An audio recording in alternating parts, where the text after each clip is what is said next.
Welcome to Season 2 of Balance Boldly, the podcast where we get bold about our balance and campaign to shake the shame that stunts our growth. I'm your host, Naketa Thigpen, balance and relationship advisor for bold women in business and a few brave men. The Balance Boldly podcast is sponsored by All About Leverage, integrates LinkedIn and social selling innovation to build power networks, open more doors, and maximize client acquisition. From on-site to virtual training programs, concierge social marketing programs, LinkedIn executive profile optimization, speaking engagements, power networking groups, and LinkedIn coaching. All About Leverage is a full-service LinkedIn and social selling resource. Learn more at allaboutleveragellc.com. Let's get started with an amazing new season where we are going in on everything about desperate acts. What does that mean? Well, it's all those things we do to stay out of the dry places we are secretly afraid of. Today's episode, we're going to specifically look at firefighting through the storm. And our very special, amazing BFF of mine, guest that I have today, is going to help us as we walk through that storm together. Dr. Brandy is the founder of Millennial Ventures Incorporated, the parent company to a suite of brands utilizing technology to offer virtual advising and consulting programs to professionals across the globe. These individuals are striving for their career freedom. Their flagship brand is youadvise.me. As a career and leadership strategist, Dr. Brandy works closely with business leaders to help them develop and sustain what she calls smart organizations. With a background in organizational intelligence and leadership psychology, Dr. Brandy has held teaching positions at Harcum College, Johns Hopkins, and at her alma mater, Temple University. She has a bachelor's in psychology, master's in organizational development, and doctorate in educational leadership and policy. In 2016, Dr. Brandy published her debut book, Put in Work: Gain Respect, Influence Others, and Get Results as a New Leader. And she is currently on the Put in Work tour, helping leaders across this country increase their impact on the job. Let me just say, before I welcome this amazing woman, I am in awe of everything that she has accomplished this year. Now, I am biased because she is a dear friend, an accountability partner, and she is a part of my Brain Trust, which many of you repeat listeners know is my 3 a.m. club. That means I will wake her behind up at 3 a.m., come hella high water if something is wrong in my business, in my personal life, or in any side of my relationships, because that is someone that I trust very dearly and fully. Dr. Brandy, welcome to Balance Boldly. How are you? I'm doing awesome after that intro. Can I pay you to come and do that every morning when I wake up? Yes. You know, I take 0.001% of all things. Yes. Thank you so much. I'm excited to be here. I am super excited to have you. For the listeners who are brand new to this podcast and may not be aware, we ran for about 2 years a podcast called Balance Beam. You know, obviously I'm all things balance, as this is the Balance Boldly podcast. And we had Dr. Brandy at least twice. She was a requested welcome back industry expert because of her energy, her expertise, and the fact that she is so relatable, more importantly, when it comes to life, not just the millennial relationship experience that people are having inside and outside of corporations. But I have to say that I'm excited, as always, to have a recorded conversation with her, because most of what we talk about, y'all can't listen in on. That's just the reality. Keep it real. Right? So Dr. Brandy, anything that I missed in, I would say a bite-sized component of your bio, what's been going on with you just the last, maybe few weeks in terms of what you're doing with millennials to help them impact their career, like you mentioned? Well, my team here at You Advise Me, we are working like around the clock to launch a new program. It's a Millennial Leadership Residency Program, and it's pretty much, we are on a mission right now to reach as many professionals, millennial professionals who just need help. They need that advisor. They need that coach, someone who they can literally pick up the phone, log on, online, and have access to that mentor, that advisor. So in terms of work stuff and company stuff, we're excited to be putting the finishing touches on that. And yeah, it'll be out in a little bit. The other thing too, I wanted to tell you about was, our new sort of branding commitment to getting engaged. Just like that proposal. Everybody loves, as women, we know, you see that engagement box, like, oh my gosh, he's making the proposal or whatever that may be, but we're doing our own version of an engagement box for our clients where, they can have resources and all the tools that they need delivered directly to their office, to make sure that their teams are on point and that they're really getting engaged and saying, I want to move this beyond the dating phase. I want to make the ultimate proposal to you as my team member, as my employee, as my colleague, and show you that I appreciate you, and that, I want this to be a long-term relationship. So we're busy back here. The You Advise Me elves are busy back here. The elves. I like how you said that. I usually refer to my team as worker bees because we are always buzzing around and trying to balance everything that we're flying past, through, and around. So I love that. The worker bees are busy, and the elves are busy too. So I want to bring something forward that you mentioned, because obviously you're helping both in the corporate arena in terms of the engaging, the leadership, obviously starting with the head. Like I always say, start with the head and everything else will align itself. The body will align. But you're also helping millennial entrepreneurs, those entrepreneurial leaders who happen to be millennial, because there is a different way of speaking, writing, and fighting as they go through their own storms of life and business and career and relationship and everything else. I'm curious about for your millennial leadership residency program that's coming up specifically. Are you going to incorporate any tools? And I know that you're developing it and you're just little weeks away from it being ready to launch.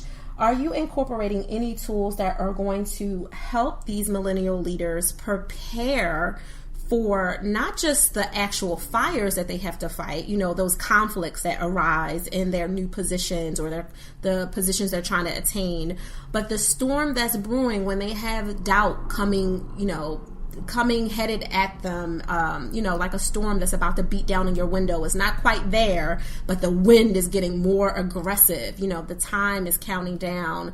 Their energy is starting to get low because their anxiety is going so high based on everything that they're afraid that they have to walk into with these opportunities, or maybe the fear of missing opportunities that I know you're preparing them for. But are you reviewing any of those tools with them in this process? For sure. One of the things that we love about sort of expanding our practice into that entrepreneurship space and outside of that formal corporate organization is these millennial leaders who have chosen the entrepreneurship path. They're going to have access to, things that are a little bit outside of the box. The core of what their experience is going to be is going to be focused on their resilience. You're going to get knocked down. It's all about how you get up and how long you're going to stay up based on your commitment to being proactive. I mean, I heard this saying, you have to stay ready so you don't have to get ready. And for that particular entrepreneurial track, that's what our focus is for them. How do we prepare you ahead of time for those storms and those downfalls? Because we all know that particularly with that entrepreneurial journey, you don't have a lot of margin for error. You don't have a lot of room. You may get funding, so now you have to answer to other people. You may lose that funding if you're not able to execute. You may not have funding, which is a total other issue. So if you're bootstrapping it, then you really don't have margin for error. So, our sort of goal is to let them know and orient them to the paradigm that it's not about avoiding the storm, but it's about making sure that you have all the equipment and all the tools you need so that when it comes, your house is boarded up. You have that bottled water. You have non-perishable food items, and you have that backup generator for you so that the show has to go on. And we're excited to be able to, we're going to put them through some creative experiences. It's kind of like a mix between The Apprentice, The Amazing Race, you know, where they're going to have to get their feet wet, get their hands dirty, and experience leadership and really test their capacity for dealing with the storms, so to speak, and being able to, you know, train them to fight through the storm, not avoid it or go around it. So, yeah, I can't wait. No, I love that. The Amazing Race of Millennial Leadership. That is awesome. I'm taking that. I'm trademarking that right now. Yes, please do. Hashtag that. The Amazing Race of Millennial Leadership. I absolutely love it. All right, Dr. Brandy, hold right there. We will be right back with a word from our sponsors.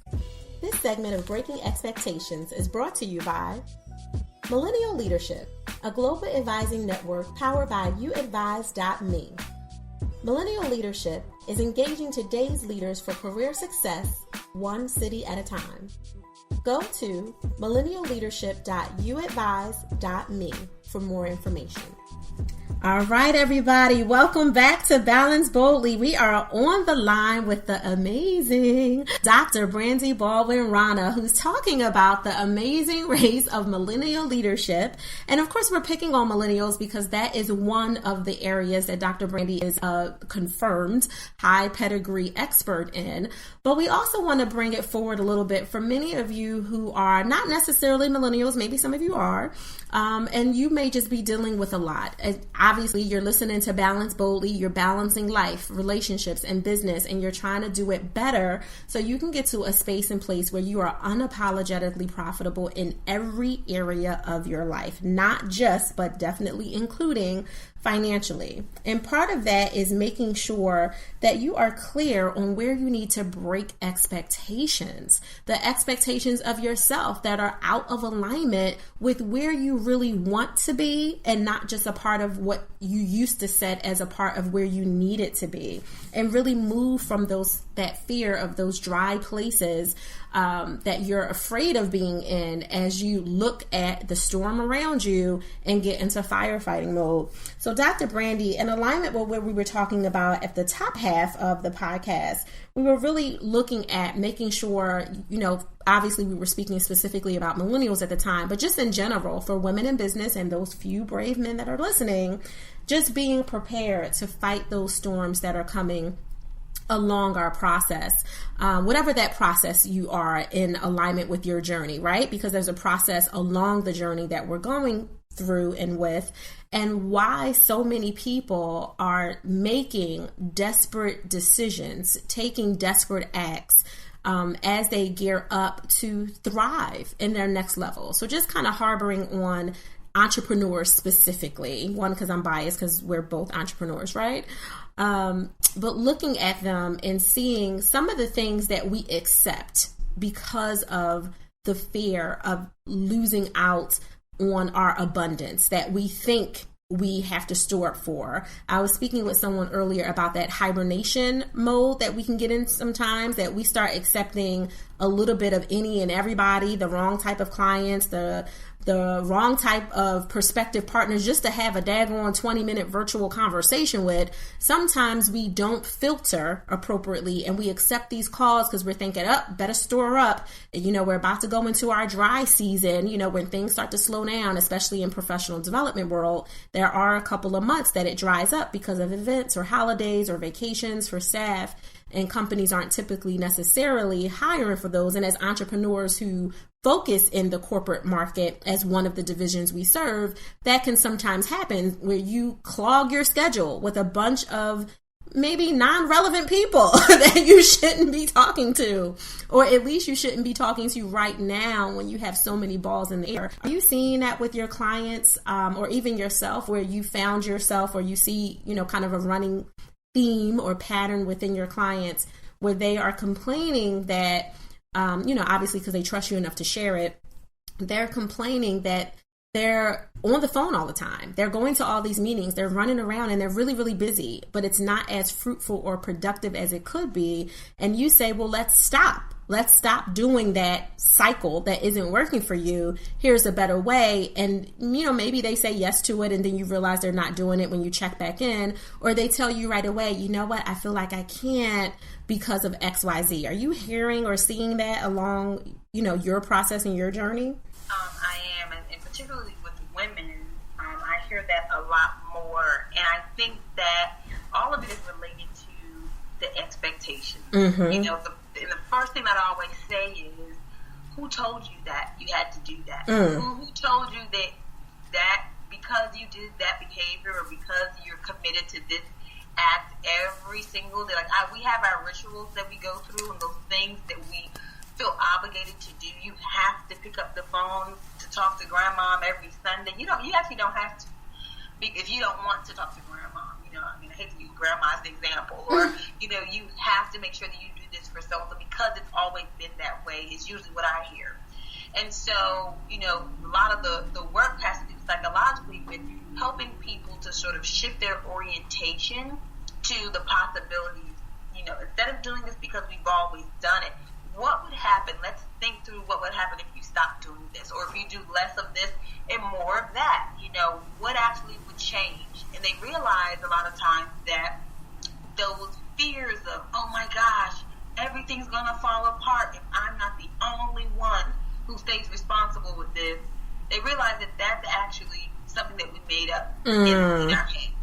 And they say, if I do delegate, maybe it could free my time up.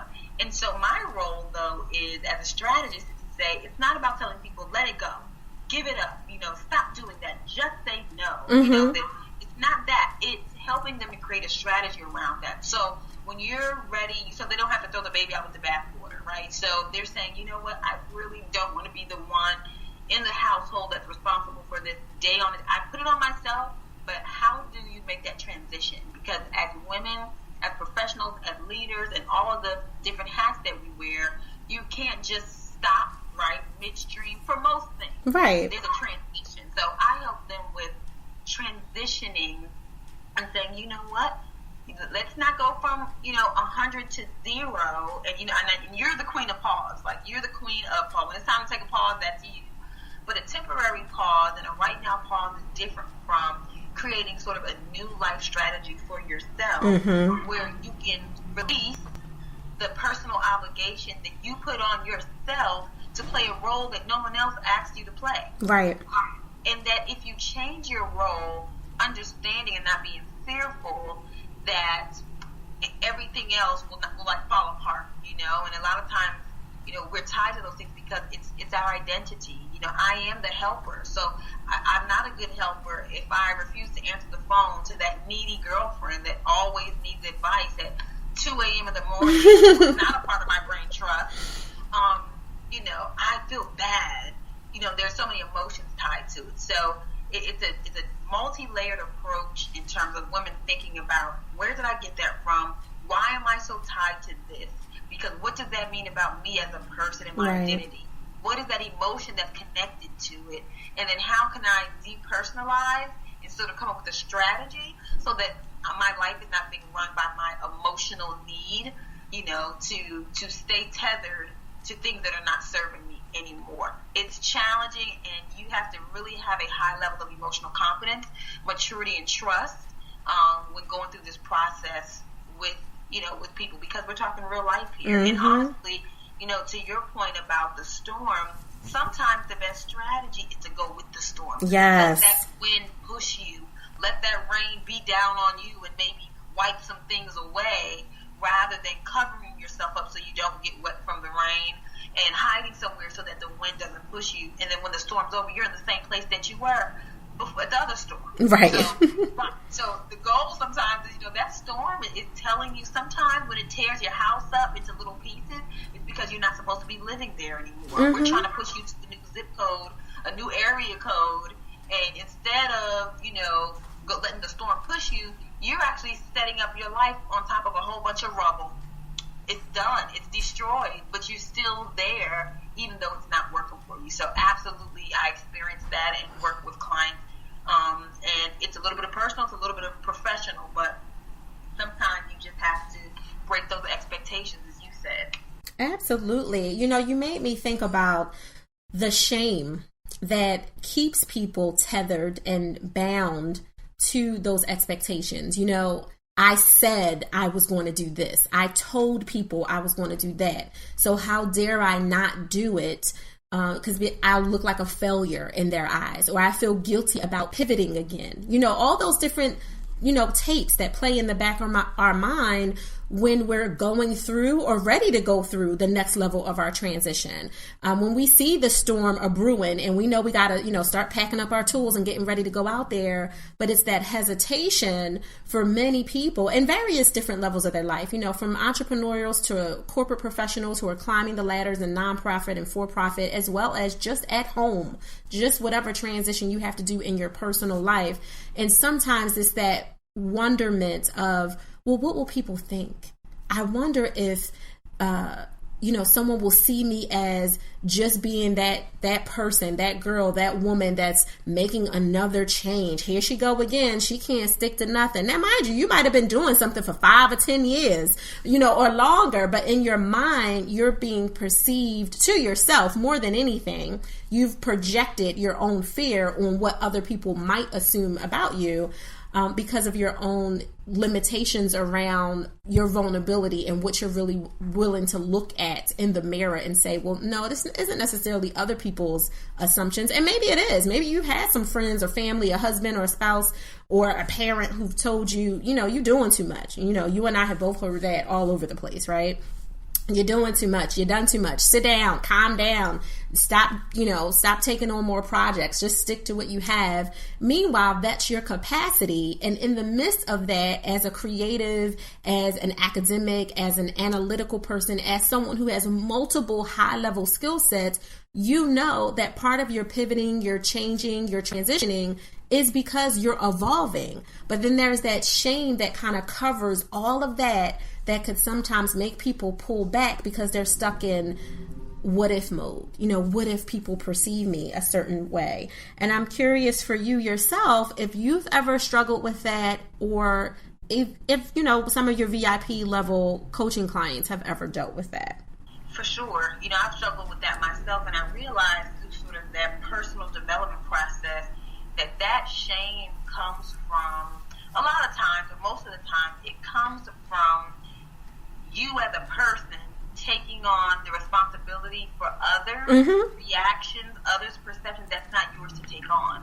At some point, you just have to sort of walk it out, do your thing, make your mistakes, and not take responsibility for how people perceive your missteps or your successes, quote unquote successes, and things like that. So, the fastest way to sort of release that shame is to not put it all on you.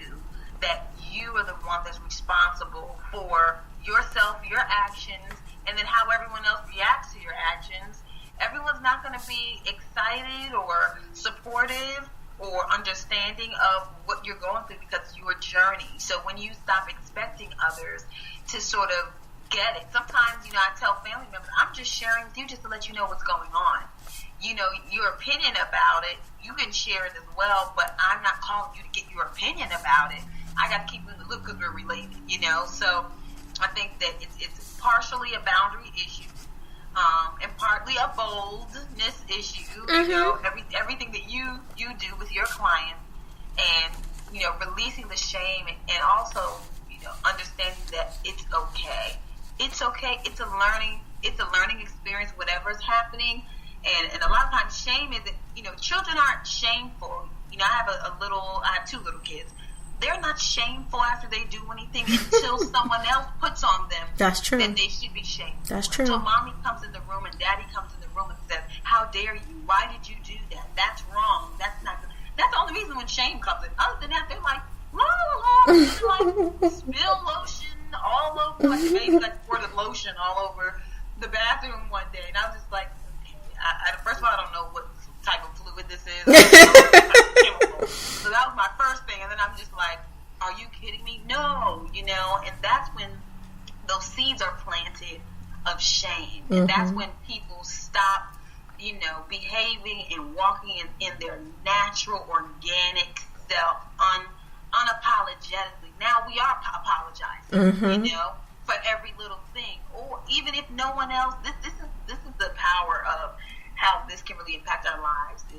There are some of us, we actually don't have those negative voices from outsiders. We don't have people who are telling us that we're wrong or whatever, but because it's happened in the past and we haven't dealt with it and let it go, right. It's programmed in our brain already, so we're doing it ourselves.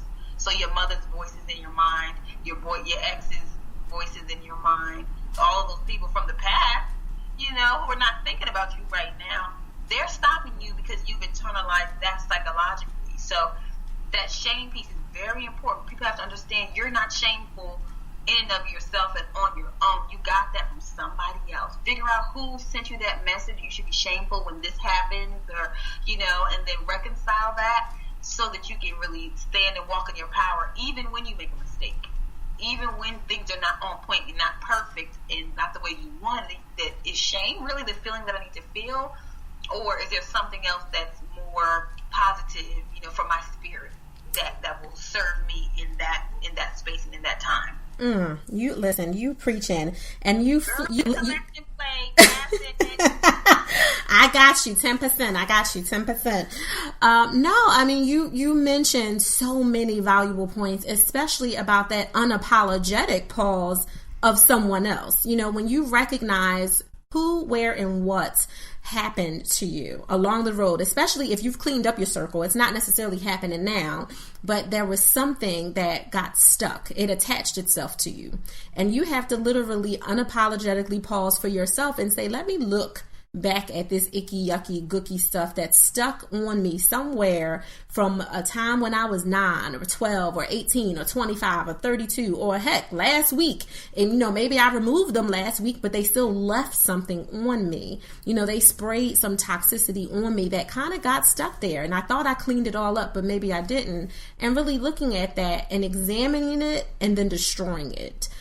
In whichever way you have to do that. And for some people, it's just filling up with more positivity, making space for an opportunity to connect with their coach or their advisor, whoever their guidance are, their brain trust. If you don't have one, you might need to consider filtering out your current prospects and getting one, taking time to invest in yourself to make sure that you have the right people around you to affirm you in case you missed a spot. You know what I mean? It was something stuck on you in the back. You couldn't see it yourself. It came out through something that you said or something you said you were going to do, and now you're not committing to it because you didn't realize you missed a spot with something toxic stuck to you from some past person or situation. So I super appreciate that. Dr. Brandy, tell everyone how they can connect with you to go a little further. So there are two things that I'd love to extend to your audience, just because of the work that you do, is, if there's anything, that resonated with someone on this, that they're struggling with, that they're having a challenge with, you can definitely contact me directly. I'm very accessible. So on the drbrandy.com website, that will be the point of contact, and to see what projects and things are going on, where I'm speaking, that sort of thing. And if people just want to get a good laugh, get some insights on, my point of view and my perspective on all things leadership, Twitter is going to be the place to find me and interact with me in a meaningful way around topics that are relevant to all of us, our professional and our personal selves. So I welcome them to follow me there at Dr. Brandy. That is perfect. All right. Thank you to our guest, Dr. Brandi Baldwin-Rana. And as always, thank you to our listeners for taking a moment out of your day and allowing me to plant positive seeds in your life, relationships, and business. If you like what you hear, please subscribe, rate, and share this podcast to help others ensure that they get their bold and brave access to valuable balance tools. If you're not already a member, come on over and join the community of investors who have decided to seed into themselves and balance boldly. Go to figpro.com. Of course, you can always engage in extended conversation with me at Balance Boldly on Twitter. For contact information for our guests and direct links to our Power Partner sponsorships at the bottom, you will see resources mentioned inside this episode below the description. Just as a little sign off with a little gentle honesty, a blend from the inimitable Dr. Brandy, we both say, release the shame by embracing your process and stop expecting others to validate your progress. I'll see you on the next episode. Until then, set an intention and enjoy the balance of your day and do it boldly.